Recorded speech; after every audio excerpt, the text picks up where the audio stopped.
Bonsoir à tous et merci de nous être fidèles. Tout de suite le sommaire de votre journal. 20 personnes âgées entre 13 et 26 ans blessées hier soir dans un espace de jeu à Tanger suite à un incident de manège. Les blessés ont été admis au centre régional Mohamed V de Tanger où ils reçoivent les soins d'urgence nécessaires. Nous reviendrons sur les faits. Marrakech, une destination incontournable qui ne cesse de séduire touristes locaux et étrangers. Grâce aux atouts dont elle regorge, l'activité touristique s'y porte bien, voire très bien, et l'appétit des professionnels du secteur ne cesse de grandir. Plus qu'une année avant les JO de Tokyo, la ville est d'ores et déjà fin prête et souhaite faire de cette grande messe sportive celle de toutes les innovations technologiques. La Chambre des représentants a tenu cet après-midi une séance plénière consacrée aux réponses du chef du gouvernement aux questions relatives à la politique générale. Les questions se sont articulées autour de la consolidation des programmes régionaux de développement et la mise en œuvre du plan national sur l'eau. La séance s'est tenue conformément aux dispositions de l'article 100 de la Constitution.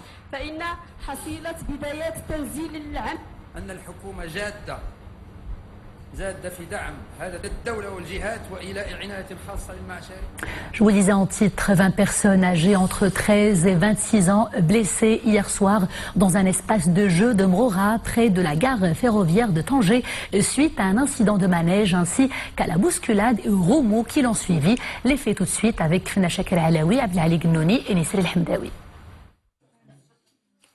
Anas Oudris ne peut pas encore quitter le centre hospitalier Mohamed V de Tanger. Grièvement blessé suite à l'accident de manège survenu hier soir dans un espace de jeu à Mrora, il restera encore quelques jours sous contrôle médical, le temps que son état s'améliore. En attendant, il est toujours en état de choc. Nous avons l'habitude de monter à bord de cette roue. Malheureusement, hier, elle a été un peu déstabilisée. Elle a commencé à tourner à une grande vitesse au point de frapper le carrosse au sol et éjecter les gens. Moi, je me suis retrouvé par terre. Les 18 cas que nous avons reçus souffrent de blessures légères. On leur a prodigué les soins nécessaires. Ils ont quitté l'hôpital. Nous avons gardé 2 personnes. Elles présentent des blessures de diverses gravités. Elles ont bénéficié de la prise en charge nécessaire. Les 20 personnes blessées sont âgées entre 13 et 26 ans. Leur petit moment de divertissement a tourné au cauchemar. Le manège se serait dangereusement incliné, provoquant un vent de panique. Mais quelle serait l'origine de ce drame?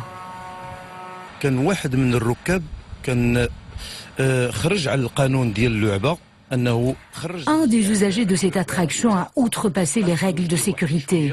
Il a fait sortir son pied hors de la barrière et a heurté le sol. Il a commencé par la suite à crier après avoir vu son pied en sang. Il a ouvert la ceinture de sécurité et s'est éjecté. S'en est suivi un mouvement de panique. Cela a poussé les gens à bord à se projeter hors de la roue qui a été déstabilisée et occasionné d'autres blessés. L'accident relance le débat sur le respect des mesures de sécurité dans les parcs de loisirs et dans les espaces d'attraction.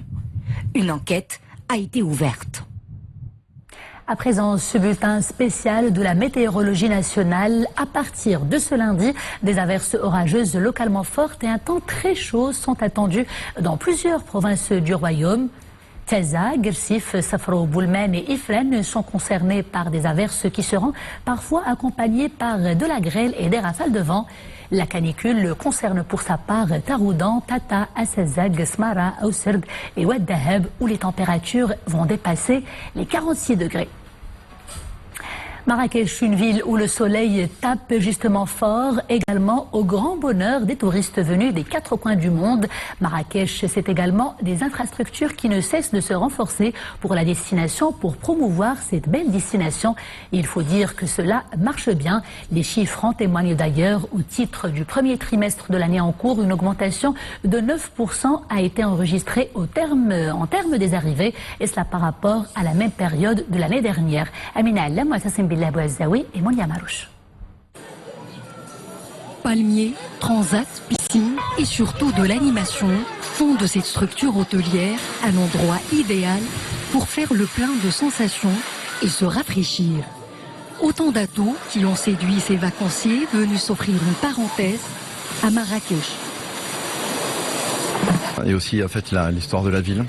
On s'est dit qu'il y aurait des choses très intéressantes à visiter. On s'est vraiment régalé à voir vraiment de très belles choses et on a fait aussi quelques emplettes. Voilà, donc pour l'instant on se régale vraiment. Et le soleil est là. Et ils nous ont parlé de cet hôtel qui a un aquapark. Et effectivement, les enfants, eux, ils ont un aquapark. Nous, on a Marrakech et le désert. Et donc tout le monde est content. Et on est vraiment heureux de cet hôtel parce que d'abord on est accueillis, je sais pas si vous avez vu par l'odeur de la fleur d'oranger. C'est vraiment agréable. Et pour booster l'attractivité touristique de la ville, les professionnels du secteur misent sur l'aérien. Un travail qui a été fait au niveau du renforcement de l'aérien, des dessertes aériennes. Marrakech qui souffrait il y a quelques années d'un gap, d'un manque de connexion aérienne, a pu, sur les 3-4 dernières années, à renforcer sensiblement son offre aérienne qui est passée actuellement à quelques 560 dessertes aériennes sur l'année. La dynamique touristique dans la ville de Marrakech poursuit son envolée. Le premier trimestre a enregistré une croissance de 9% en termes d'arrivées, avec une hausse de 11% au niveau des nuitées par rapport à l'année dernière.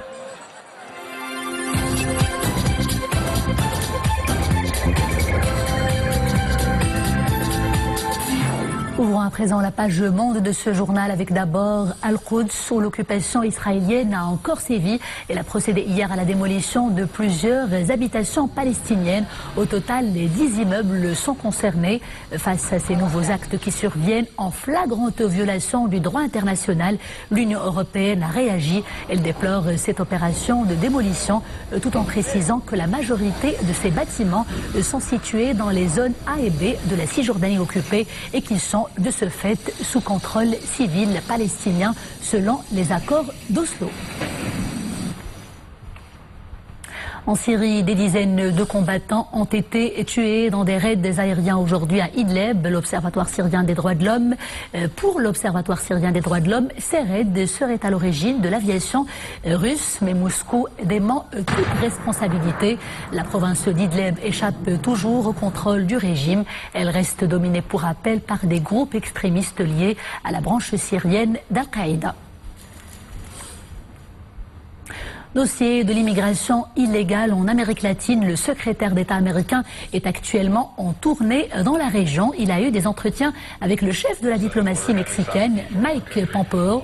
Pompeo a constaté plutôt, je cite, des progrès très significatifs accomplis par Mexico pour réduire les flux de migrants, particulièrement aux postes frontaliers de Tijuana, Ciudad Juárez et Nuevo Laredo, les frontières les plus fréquentées au monde. Tout y passe, armes, drogues et clandestins.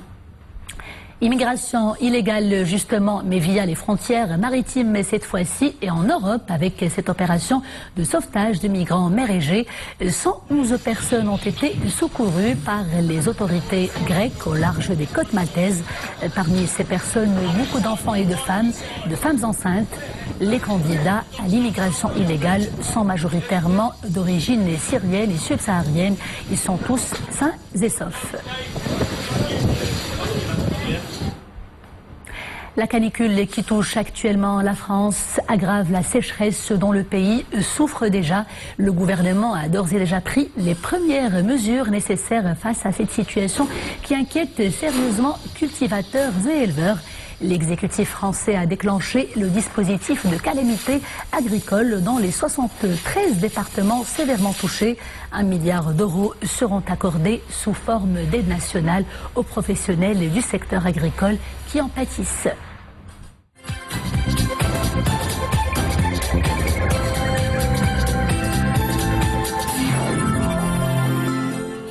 Retour à l'actualité nationale avec un mot d'économie. Banque El Maghrib a présenté aujourd'hui à Casablanca le rapport annuel de la supervision bancaire. Il en ressort une hausse à 2 chiffres du nombre des litiges entre les banques et les clients, et cela au titre de l'année dernière. Le point avec Achram Saoud et Sarah Katia. Banque El Maghrib dévoile son rapport annuel sur la supervision bancaire. Le secteur bancaire a pu ainsi globalement préserver sa rentabilité grâce à son modèle d'activité diversifié au plan sectoriel et géographique. L'accroissement modéré du produit net bancaire a permis aux résultats nets des banques sur base sociale d'augmenter de 2,9% et ce, en dépit du renchérissement du coût du risque.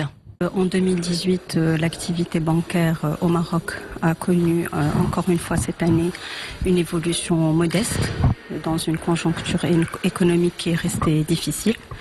Donc le crédit bancaire aux ménages a évolué autour de 4%, donc c'est le même niveau que l'année précédente, tandis que le crédit bancaire aux entreprises a davantage ralenti, autour de 0,7%. Alors les trois groupes bancaires marocains qui sont présents à l'international ont bénéficié de bonnes performances de leurs activités à l'étranger, notamment au niveau du continent africain. D'ailleurs, ces activités ont progressé au niveau de leurs résultats à un taux de 8%, ce qui a permis de renforcer leur part dans le total des résultats de ces trois groupes bancaires. L'année 2018 a aussi connu le démarrage progressif des 5 banques et 3 fenêtres participatives. Les financements immobiliers et automobiles par voie de Mourabaha se sont établis à la fin 2018 à près de 4,5 milliards de dirhams et les dépôts à vue collectés demeurent modestes, soit 1,7 milliard de dirhams. C'est dans une année très exactement que seront organisés à Tokyo au Japon les prochains Jeux Olympiques d'été. L'un des événements sportifs les plus fédérateurs. Il réunira d'ailleurs les meilleurs athlètes au monde et cela dans plusieurs disciplines. Le pays hôte est déjà prêt. Ce matin, un géant nippon de l'automobile a présenté des dizaines de robots intelligents qui viendront certainement égayer ces JO d'été dans un archipel où la réputation technologique n'est plus à faire. Dominique Orlando. Un véritable cérémonial, tout ce qu'il y a de plus nippon pour rappeler à la terre entière que c'est bien Tokyo dans très exactement un an que seront organisés les prochains Jeux Olympiques d'été. Après l'année 1964, la flamme olympique reviendra donc dans la capitale nippone et tout est déjà mis en œuvre pour faire de cette 32e Olympiade de l'ère moderne des Jeux justement très modernes. Ils ont pour nom Kawaii, ce qui signifie littéralement dans la langue du pays hôte cool et super mignon. Ce sont de petits automates qui auront pour mission ludique durant 17 jours l'accueil des visiteurs et quelques salutations bien distinguées. Ces petites créatures aux grands yeux et aux oreilles pointues sont dotées d'une caméra placée au niveau de la tête, ce qui permettra aux robots de reconnaître les expressions des gens et ainsi de réagir en conséquence.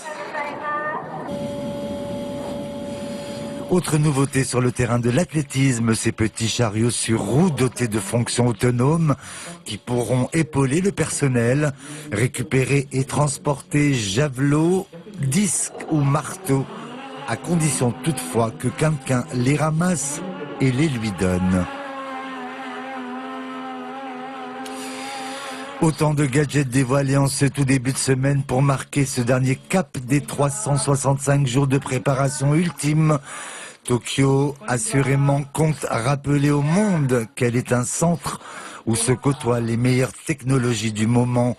Tout comme ce fut le cas en 1964, ces Jeux Olympiques vont permettre aux Japonais eux-mêmes de découvrir le monde extérieur et aussi à son économie de retrouver la croissance. Retour chez nous et nous vous quittons sur des rythmes gnawa avec le maestro Hamid Qsri, le maître incontesté du genre, se produisait hier soir sur la scène du festival Chant des Cèdres. Égal à lui-même, il a gratifié le public présent de ses morceaux, les morceaux de son riche répertoire. Je vous laisse tout de suite apprécier l'ambiance.